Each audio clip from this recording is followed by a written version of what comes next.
ओम नमः शिवाय। 16वां अध्याय पार्थिव पूजन। ऋषि बोले, हे सूत जी, अब हमें उस पार्थिव पूजन की विधि बतलाइए। सूत जी बोले, हे महर्षियों, मिट्टी से बनाई हुई प्रतिमा का पूजन करने से पुरुष हो या स्त्री सभी के मनोरथ सफल हो जाते हैं। इसके लिए नदी, तालाब, कुआं या जल के भीतर की मिट्टी लाकर सुगंधित द्रव्य के चूर्ण से उसका शोधन करें। फिर दूध डालकर अपने हाथ से सुंदर मूर्ति बनाएं।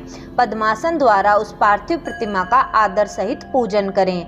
गणेश, सूर्य, विष्णु, शिव, पार्वती की मूर्ति और शिवजी के शिवलिंग का तो ब्राह्मण सदैव पूजन करें। इस षोडशोपचार युक्त पूजन करने से मनोरथ अवश्य ही सिद्ध होते हैं। किसी भी व्यक्ति के स्थापित किए लिंग पर 3 सेर नैवेद्य और स्वयं उत्पन्न हुए लिंग पर 5 सेर नैवेद्य चढ़ाने का नियम है। इस प्रकार जो 1000 नैवेद्य चढ़ाता है, यदि वह ब्राह्मण है तो उसे सत्यलोक की प्राप्ति होती है।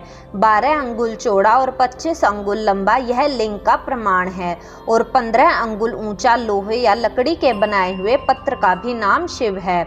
इसके अभिषेक से आत्मशुद्धि, गंध चढ़ाने से पुण्य, नैवेद्य चढ़ाने से आयु तथा धूप चढ़ाने से धन की प्राप्ति होती है।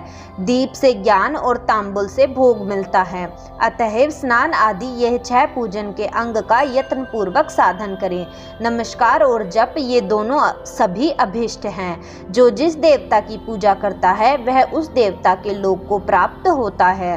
साथ ही उनके बीच के लोकों में भी यथेष्ट भोग मिलते हैं। हे महर्षियों, भूलोक में श्री गणेश जी पूजनीय हैं। जैसा शिव जी ने नियत किया है उसी के अनुसार तिथि, वार, नक्षत्र आदि का विचार कर जो विधि सहित इनकी पूजा करता है उसके कौन से मनोरथ पूर्ण नहीं होते। अर्थात गणेश जी पूजन से सभी पाप एवं शोक दूर भाग जाते हैं और वह अपने सभी अभिष्ट फलों को पाता हुआ मोक्ष तक पहुंच जाता है। इसी प्रकार श्री विष्णु भगवान की तथा अन्य देवताओं की भी जो जिसकी पूजा करना चाहे वह उन देवताओं के वार, नक्षत्र का विचार कर षोडशोपचार पूजन भजन करे तो अभिष्ट फल की प्राप्ति होती है। शिव जी तो सभी मनोरथों को देने वाले हैं। जो महाआद्रा नक्षत्र में शिव जी का पूजन करता है उसकी आयु बढ़ती है। ऐसे ही और भी नक्षत्रों, महीनों तथा वारों में शिव जी की पूजा का अद्भुत महात्म्य है। शिव का भजन भोग और मोक्ष देने वाला है। कार्तिक मास में देवताओं का भजन विशेष फलदायक होता है।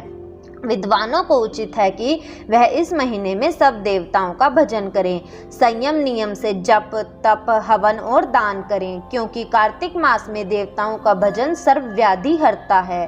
कार्तिक मास में रविवार के दिन जो सूर्य की पूजा करता है और तेल एवं कपास का दान करता है उसे यदि कुष्ठ रोग है तो वह दूर हो जाता है।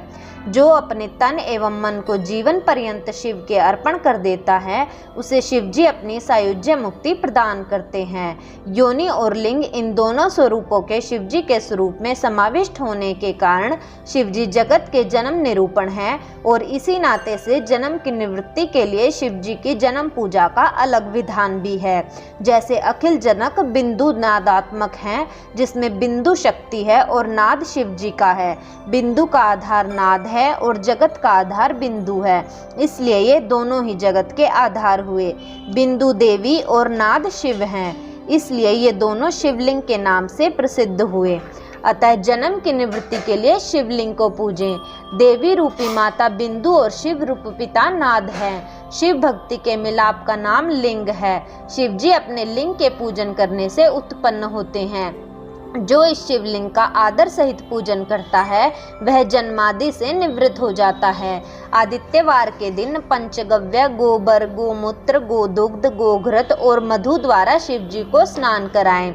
उसके बाद पुनः दूध से स्नान कराएं। शहद, ईख का रस, गोदुग्ध से अन्न का नैवेद्य बनवाकर प्रणव पूर्वक चढ़ाएं। जो इस तरह आदित्यवार के दिन प्रेम से महालिंग की पूजा करता है उसका पुनर्जन्म नहीं होता। रुद्राक्ष धारण करने से, चौथाई विभूति धारण करने से, आधा मंत्र जपने से, पौन पूजन से पूर्ण भक्ति प्राप्त करता है। अगर आपको हमारी वीडियो अच्छी लगी तो इसे लाइक करें, शेयर करें और पूरी शिव पुराण पाठ के लिए चैनल को सब्सक्राइब करके प्लेलिस्ट ज़रूर चेक करें। धन्यवाद। हर हर महादेव।